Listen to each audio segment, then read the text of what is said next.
Jennifer Kinnear-Black, and I'm a professor of English here at St. Mary's College of Maryland.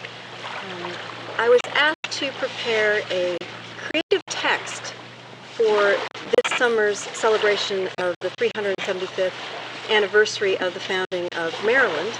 I'm standing here today in front of the replica of the Dove, one of the two ships that the Catholic immigrants came over on. And so let me read, in terms of the text that has now been set to music for the symphony, just a small bit that is directly connected to what is behind me, the Dove. Cecilius Calvert, Baron of Baltimore, sends a hopeful colony.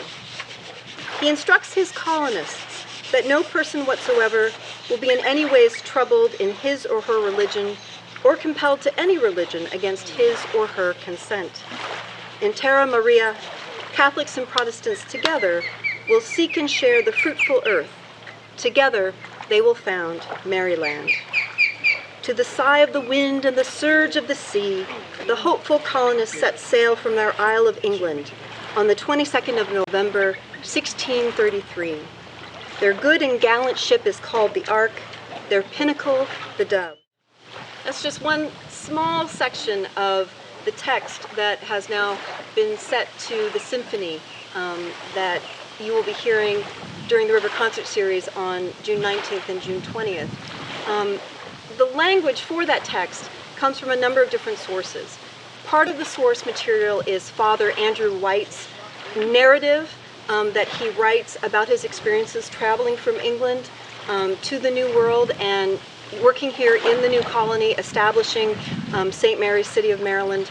And so part of the language is his experience of the storm, actually being on shipboard, what he sees when he gets here, and the experiences, the direct first-person experiences, the first-hand experiences that he has.